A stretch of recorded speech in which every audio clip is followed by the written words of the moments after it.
Picking up the pieces from the breakup with Desi Arnaz, ill from the grueling run of Wildcat, she now had the unenviable task of venturing into uncharted waters of a Lucy show without the familiar and comforting presence of her old cast members and the old team that had slaved to create an arena that allowed her to give off her best. When the CBS bosses were not overly enthusiastic about the proposal of a Lucy show, sans the old cast, Lucille may have felt the irony of the situation. 10 years ago, she had to fight to get Desi on the show, and now they did not think the show would be viable without the rest of the cast. But here's the thing about Lucille, she still relied on Desi's intuition about the business. The book he had picked for the basis of the Lucy show, Life Without George, would never have passed muster at any other studio, given its totally drab, unexciting storyline and lack of any romantic angle between the middle aged cast members. But the same talented duo of writers, Bob and Madeline, this time shifted gears to set the stage for a totally refreshing, endearing show that presented a new kind of family, as close knit and supportive of each other as a regular one, but more heartwarming because they were not really related to each other. Lucille Ball picked up the gauntlet like the warrior she was, and Vivian Vance was roped in with a hike in salary.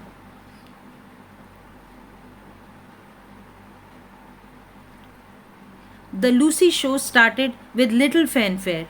It was something Lucille had to do to retrieve the financial situation at Desilio and maybe also to prove a point to herself. It took a lot of fortitude and resilience to start anew with a new show at age 50 when the shelf life of actresses peters off by the age 35.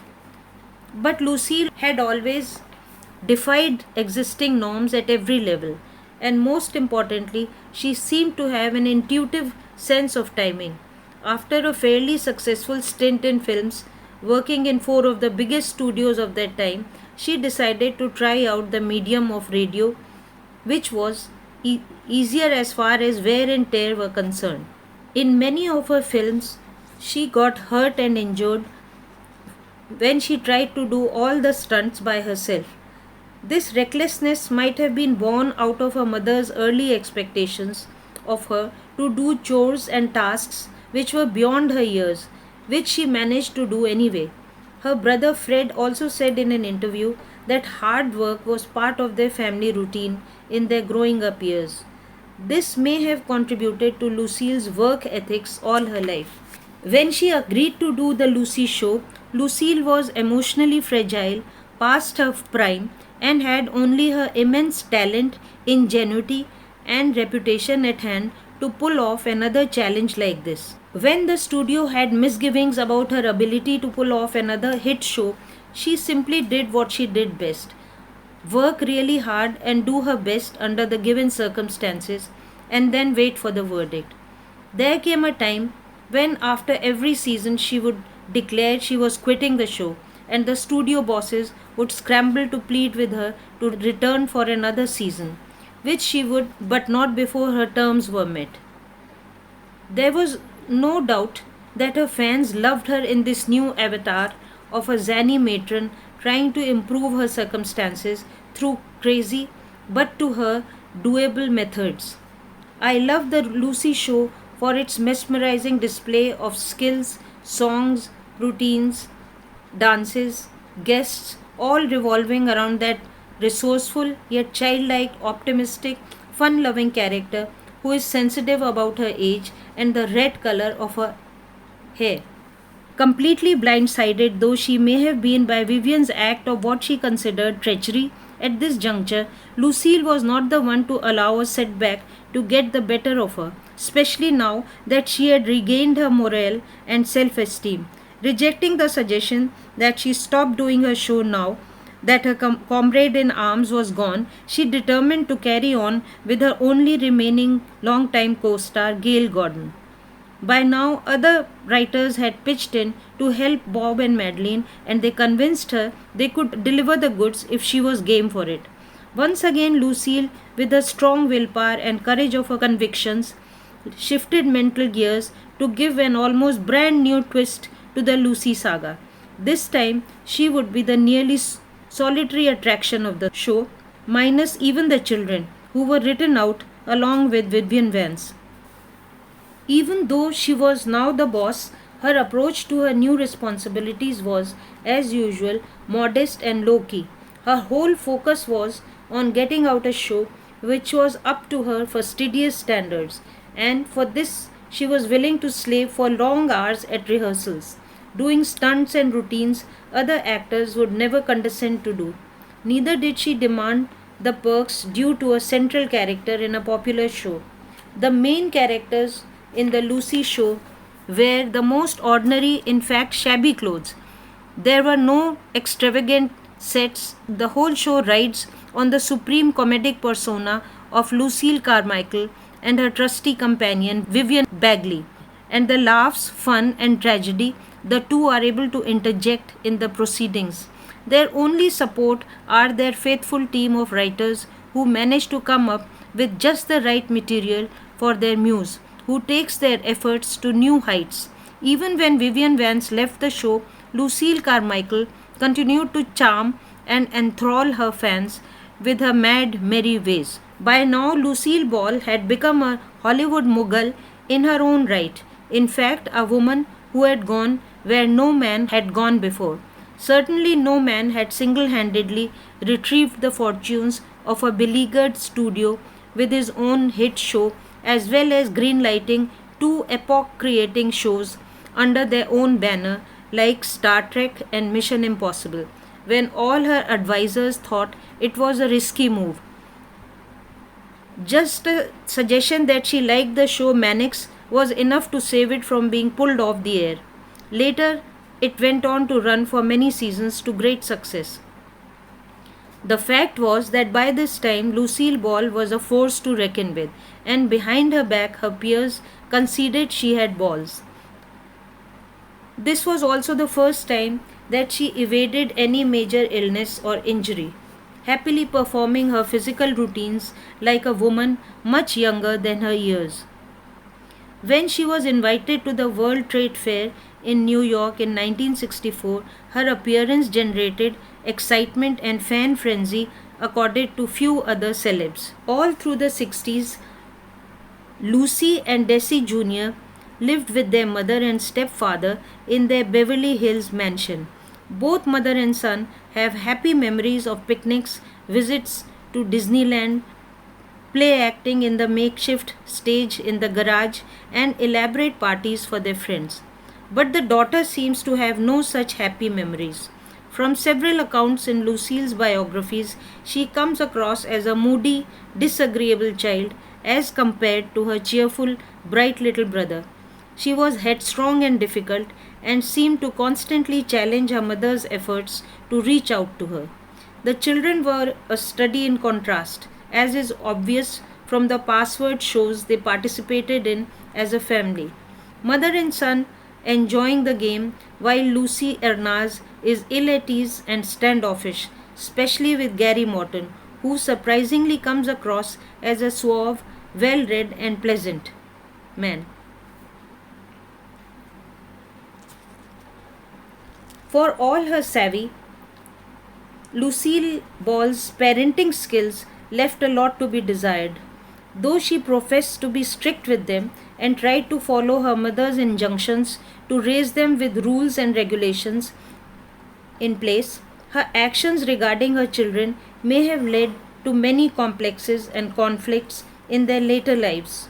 Certainly, the children couldn't have led simple, uncomplicated lives if their mother, over ambitious for them, kept pushing them towards a career in showbiz. When she declared her abiding wish to have Desi Arnaz's babies in the early years of their marriage, did she never ponder over the color physical attributes of the children resulting from this biracial union? She couldn't have been oblivious to the fact that she was a perfect example of an all American beauty, tall, blue eyed, creamy white complexion, as the character Lucy describes herself in a Main Street cops and robbers routine in one of the Lucy Show episodes. Did she never once think of the discrimination her children might be subjected to, only too aware as she was of the name calling Desi Sr. had to endure in the film industry all through his rise and fall in Desilio? Obviously, she didn't. Living in her imaginary world, all she could conjure up was an idyllic life with her larger than life dream man in their ranch and their cherubic children. Or, as usual, she could not envisage any difficulties which she could not conquer out of sheer willpower, as her mother had taught her all her life. The result was a series of disasters both for her and for her children. The first and foremost conflict must have been how the world perceived them and how their mother, with all her wealth and power, perceived them. She seemed to be in complete denial as far as the looks and talents of her progeny were concerned. Barely into her teens, little Lucy was allowed cameo roles in several episodes of The Lucy Show. None of the appearances drew any praise either for her acting or looks. It was obvious to everyone except the adoring mother that she was no Shirley Temple. Indeed, the frequent bit parts may have robbed her of the impact a full fledged, well written role may have made if only mother and daughter had been patient. And to this day, Lucy Ernest seems to suffer from the delusion that those roles in the Lucy Show and the full fledged role in Here's Lucy were hers because she deserved them and not because of a powerful mother's indulgence for her offspring. The more I research Lucille Ball's life, the more I am amazed at the continuing fake spin that's been given to her extraordinary life by those who gain financially from her Lucy image and legend through carefully orchestrated post truths and false narratives. While the rest of America continues to celebrate and enjoy the antics of the most beloved of comedians, her heirs continue to stick to the incredible story of a wicked mother and their saintly wronged father. Proving her stardom with Lucy show, Lucille broke many stereotypes of age and gender along the way. Just as she had begun a brand new career in TV at age 40, she started a new Lucy show at age 50. So at this point, she was emotionally fragile, past her prime, and had only her immense talent, ingenuity, and resourcefulness to pull off a challenge like this. The decisive popularity of the Lucy show thus anointed Lucille Ball as a heroic figure in showbiz. With little fanfare and fuss, she bought out Desi's share in Desilio and assumed the responsibilities of one of the biggest studios of that time. It's this stuff fairy tales of women's liberation are made of. Single handedly, without the flashy Desi or his so called talent to run their business, she created a hit show with very little resources that were available on her first show. Which is why, even though she was now the boss, her approach to her new responsibilities was, as usual, modest and low key. Her whole focus was on getting out a show that was up to her fastidious standards. And for this, she was willing to slave for long hours at rehearsals, doing stunts and routines other actors would never condescend to do.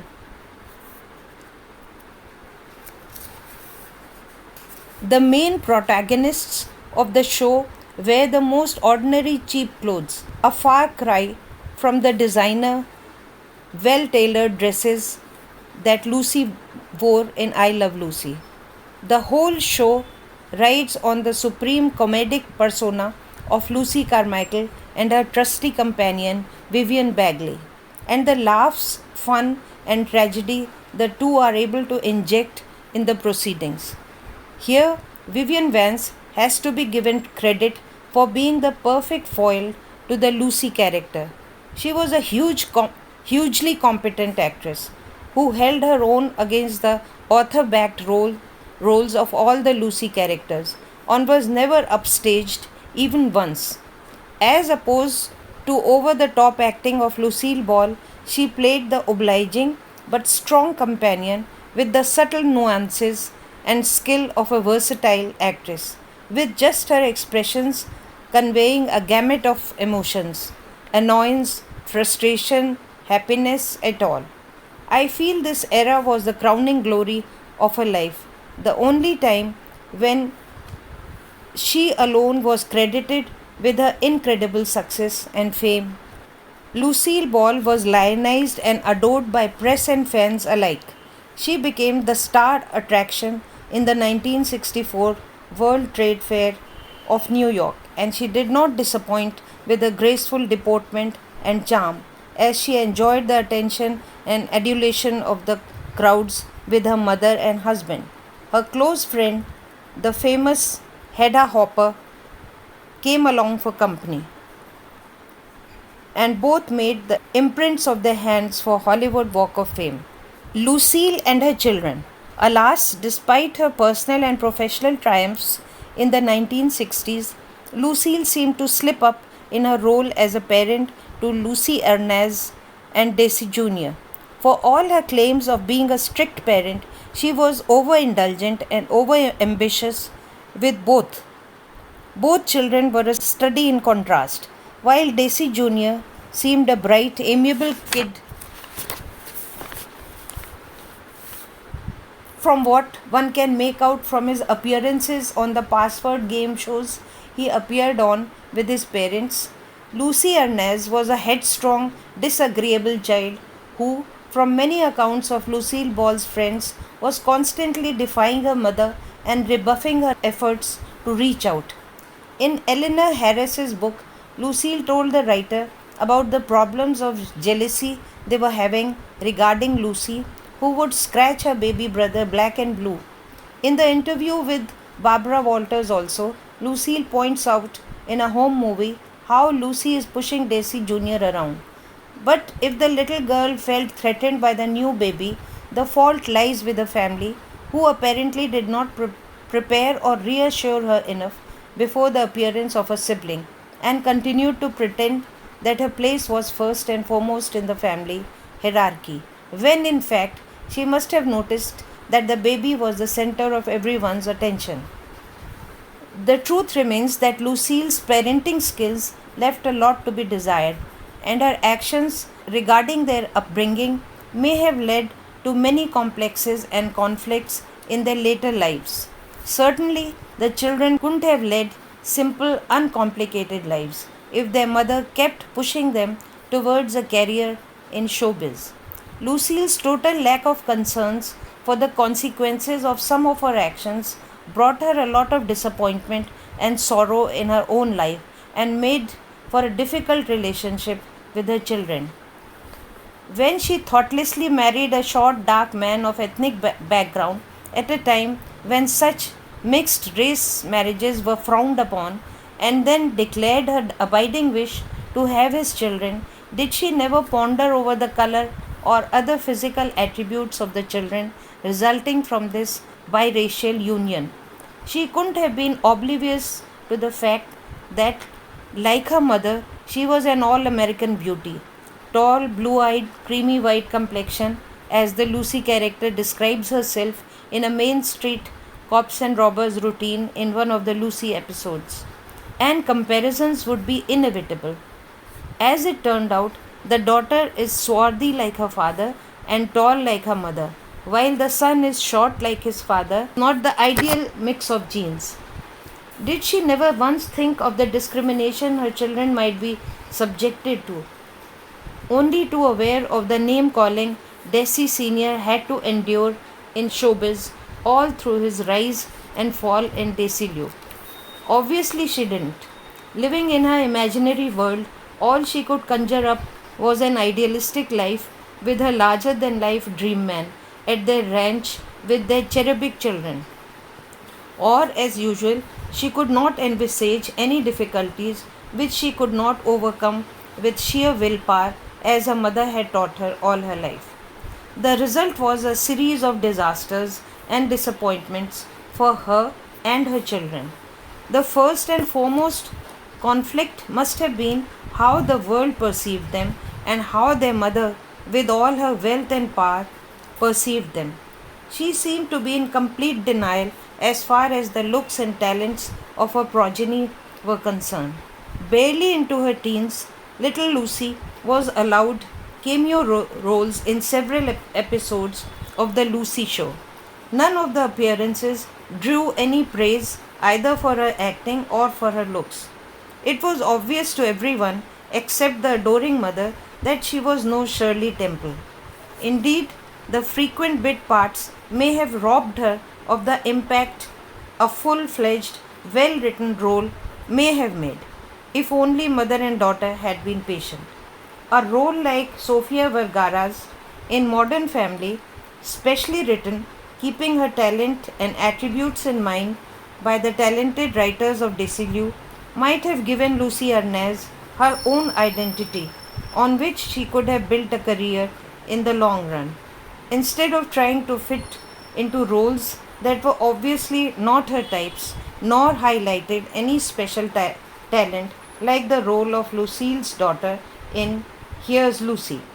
To this day, Lucy Arnaz seems to suffer from the delusion that those roles in The Lucy Show and Here's Lucy were hers because she deserved them and not because of a powerful mother's indulgence towards her offspring.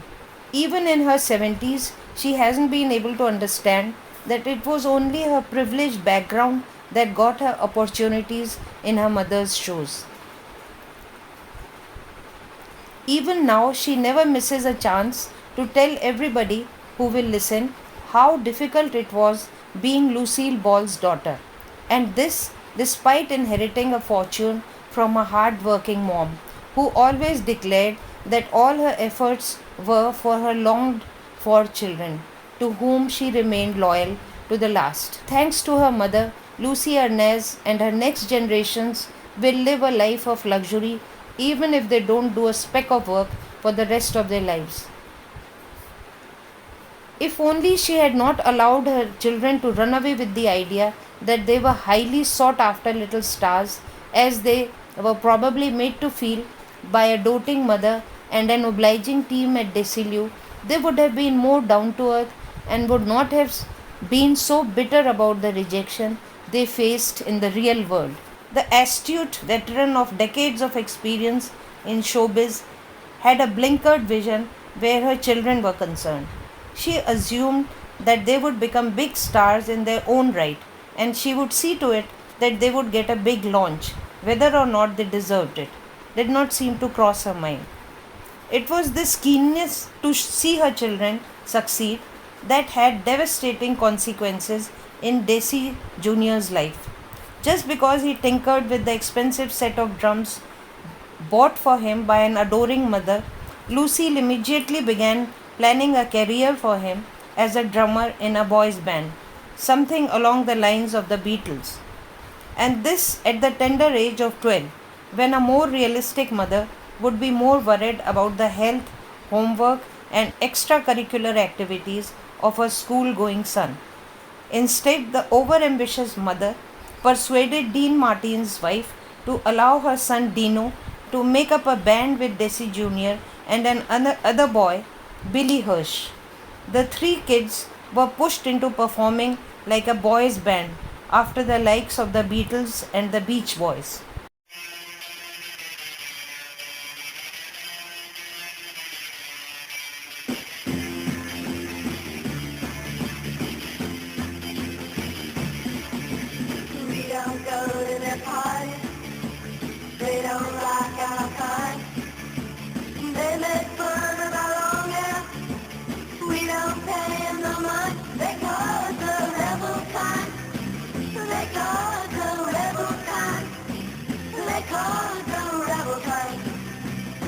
Using her friendship with Frank Sinatra, Lucille Ball was successful in acquiring a contract for the boys from his record company, Reprise. and with a lot of fanfare and glowing notices, the band was given opportunities by friends and well wishers of the famous parents to play in prestigious gigs. Lucille herself came to support her son's appearance in an Ed Sullivan show in an effort to transfer her own popularity to him. But here, the pretend life was not going to translate into real popularity.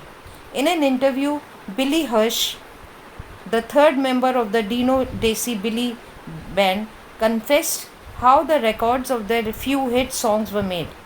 At first, we recorded our songs, he said, and then they were improved and polished by professional artists, which means the childish efforts of the nascent band got tweaked by the professionals of the recording company to turn them into hit songs before their release. According to Billy, the boys were themselves surprised at the end product, supposedly created by them. And then Lucille Ball did the worst thing she could have done to her pre adolescent son. She agreed to send him along with his bandmates to play at different venues, what is called being on the road. She herself had suffered greatly when her husband had been gone from home for long periods with his band, knowing he was playing the field with any and everyone he could seduce, and yet she did not consider the risks or temptations her son, a mere child, would be subjected to if he was allowed to go on the road without a chaperone or guardian. In fact, it was like slamming the door on a normal, carefree childhood for him. And this one ill advised step would lead to dire consequences, all of them escaping being singed by the horrific Manson bloodbath in 1969 by a whisker. Whether it was Mom Lucille who made the decision by a whisker, whether it was Mom Lucille who made the decision to let the band she had helped take shape go on the road, or it was Frank Sinatra who had them under contract, who forced her hand. With his enormous clout in Hollywood, he was synonymous with the Italian mafia at that time. The fact remains that an underage trio of boys was sent on a road trip without any parent accompanying them. In these enlightened days, it would be a case for investigation by child care agencies. But in those days, in a budding culture of flower power and hippies, these kids were thrown into a seedy, sordid world of drugs, booze, and girls by their own guardians, who should have known better.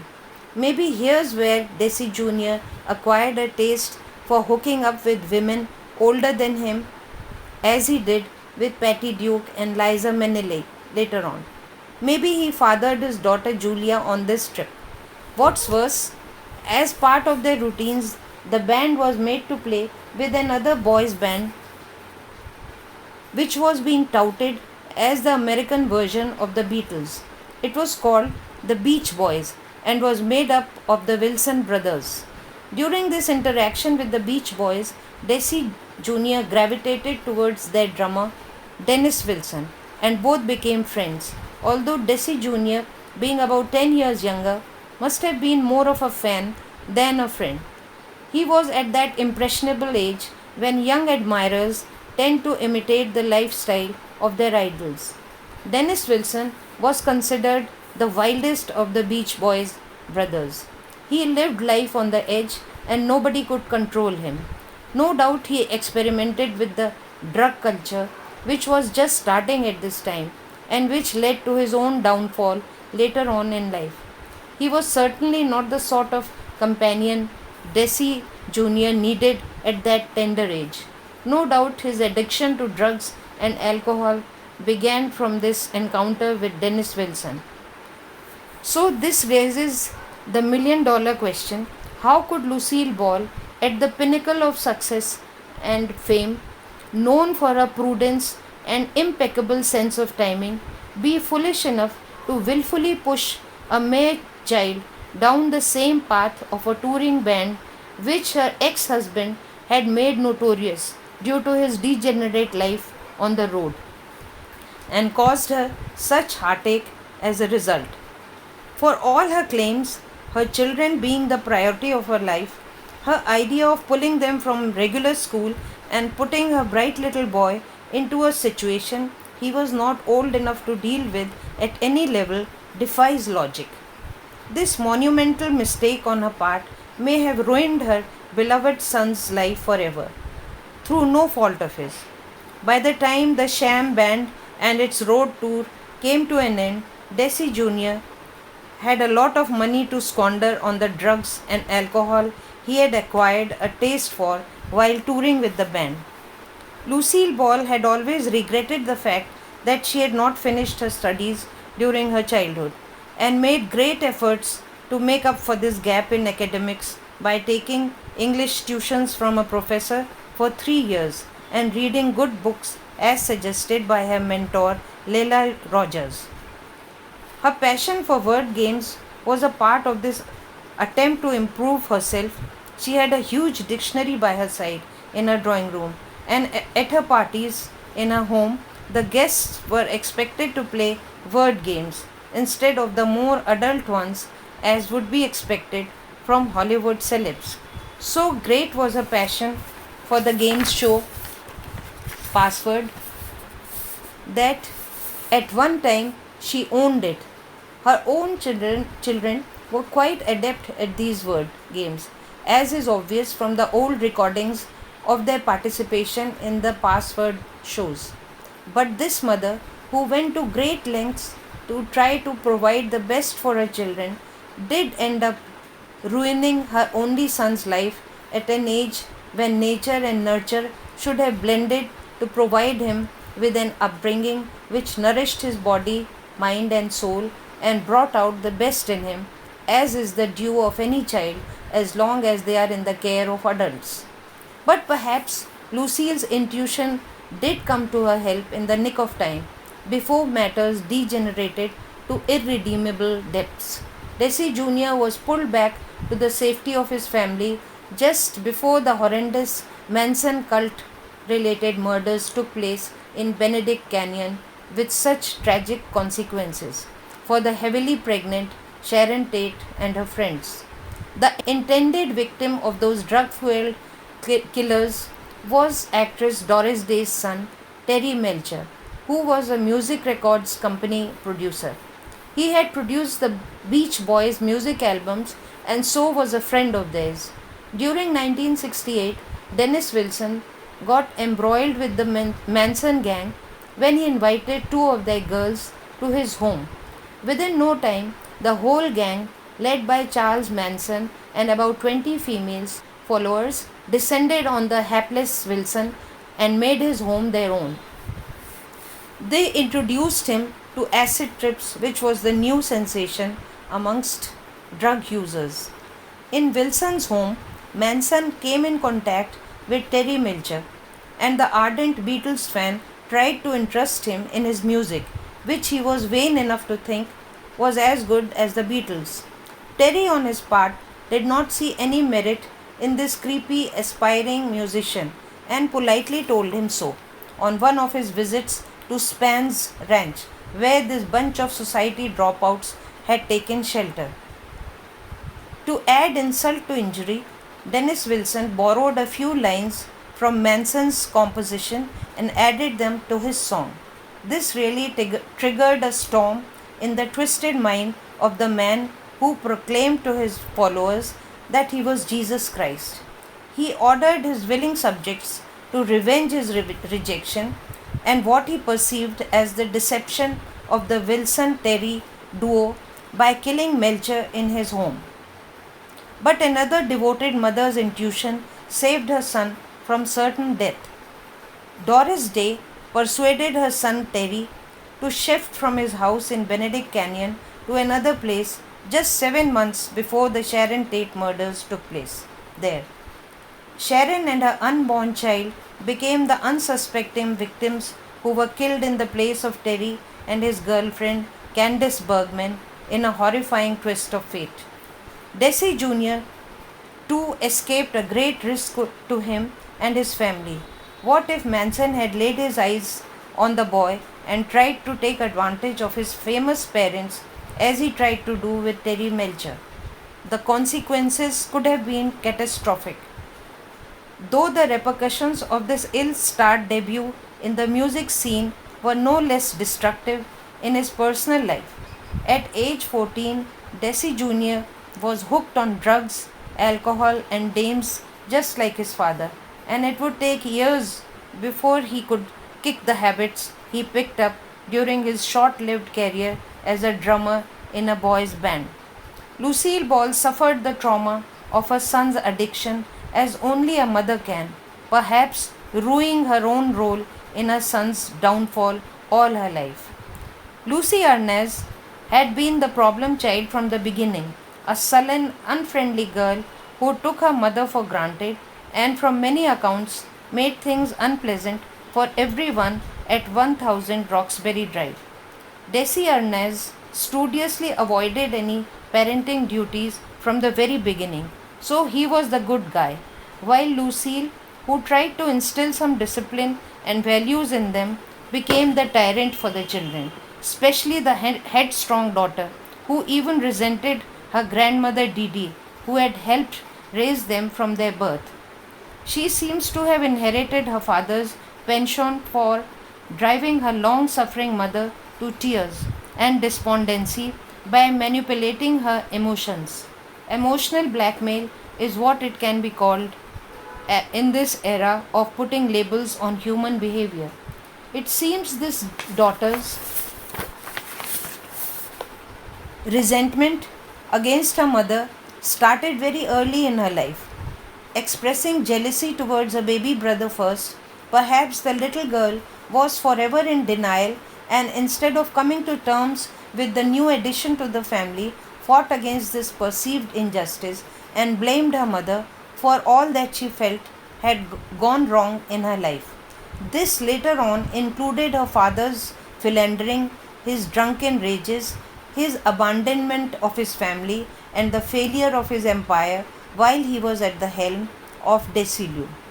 Against this pathetic wreck of a human being was a strong, successful mother with a new, handsome husband who cherished her and made her happy, as both picked up the pieces of Desilu and created a new, burgeoning empire where the ex husband and former boss was not welcome anymore. Usually, children who have seen their mother subjected to constant harassment and abuse by their father tend to sympathize with the badly treated mother. But both these children have always defended their immoral, weak willed father who did not do anything for them, as opposed to their mother who brought them up in comfort and luxury and left them millions in the form of a vast wealth after her death.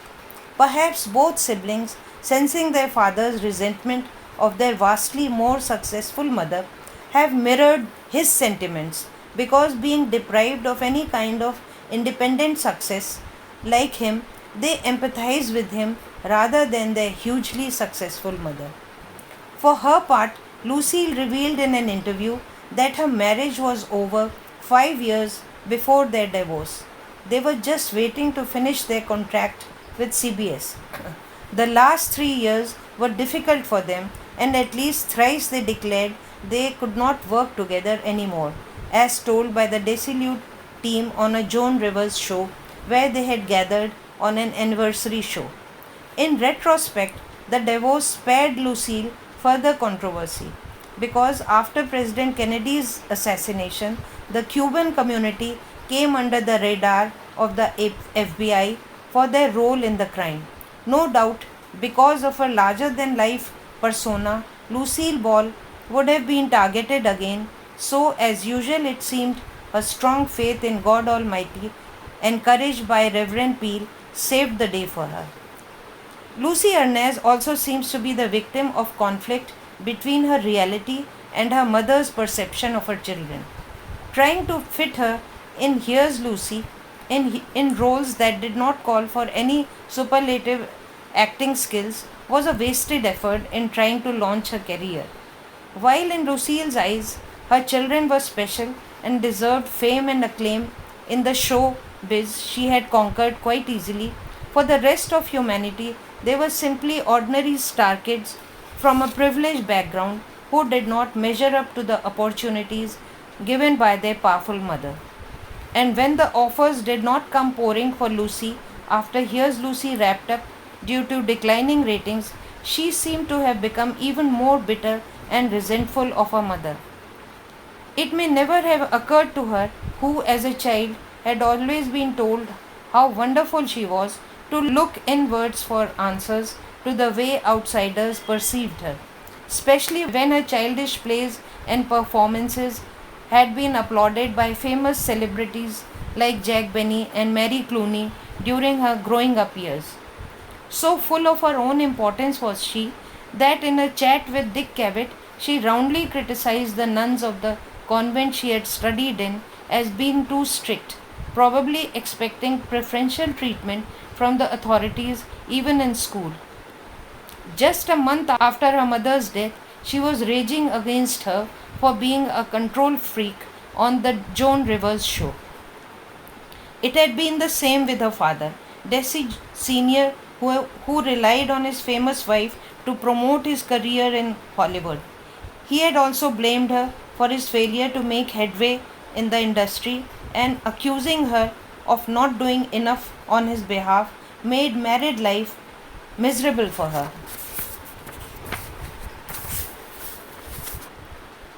Unfortunately for Desi Sr., all the romantic liaisons and extramarital sex of the 1950s seemed to have dried up for him as soon as he was cast adrift by his legendary wife. All he could muster was an old family friend, Eddie, praised to the skies by Lucy Ernest, to marry him, who, reports said, had been lured by claims of great wealth by the ex owner of Desilio.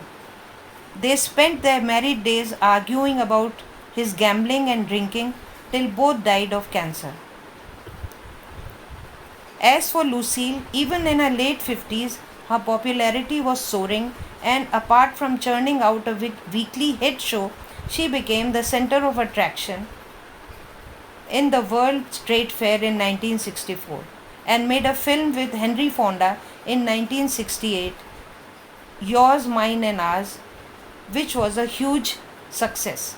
But perhaps the brush with danger regarding her beloved son's boys' band venture, the senseless murders near her own home, and also the continuing upheavals brought on by the spate of political assassinations of that era convinced Lucille Ball to retire from the business while the going was good.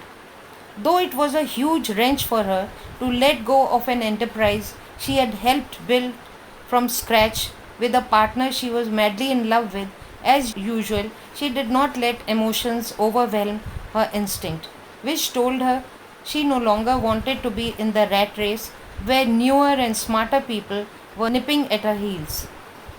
From a failing business that Desi Liu had become in 1960, thanks to Desi Arnaz's life of extravagant tastes in gambling, booze, and broads, Lucille had, with great effort and personal sacrifice, pulled it out of the doldrums and now sold all the three studios at great profit. Always a frugal, prudent person, she retired to a well deserved rest to her Hollywood home and would live in great luxury and comfort to the end of her days. But the conscientious mother had one last responsibility she was determined to fulfill. She had ensured that her siblings, Fred Ball and Cleo Smith, were well provided for, and now thought of launching her children in showbiz so that they could have independent careers of their own. She just assumed that they would become stars in their own right and just needed to be launched in the right vehicle, another Lucy show. Or maybe after Lucy Ernaz was turned down by the studio for a role in Yours, Mine, and Ours, she launched her own production company, Lucille Ball Productions, to get more creative freedom for her plans for her children. So Here's Lucy was launched with the express purpose of introducing Lucy and Daisy Jr. to the TV audience, which had till now enthusiastically applauded Lucille's own efforts at entertaining them for 20 years. Desi Sr. was not backward in taking out full page ads at the launch of the new show, going overboard in cheering his children and praising his ex wife. Even the most successful stars of the day did not merit such hoopla and fanfare as did these two children of indulgent parents upon their entry in a TV show already made famous by their parents. And here's where it all backfired. Neither child could live up to the high expectations of the public and took the ratings down with their lackluster performances. Had the focus not been divided between Lucy and her two children, and Lucille could have had the chance to weave her old magic, maybe Here's Lucy would have been more of a success than it was, as the huge success of the Liz Taylor Richard Burton episode proves, which did not have either of the two Ernest siblings. And for all his complaints about Lucille Ball's dictatorial behavior on the sets, I doubt Richard Burton garnered such praise for any of his other stage performances in his long career as he did for this episode. Lucille Ball must have realized that her daughter did not have what it takes and tried to get the CBS bosses to let her have her own show called The Lucy Ernest Show.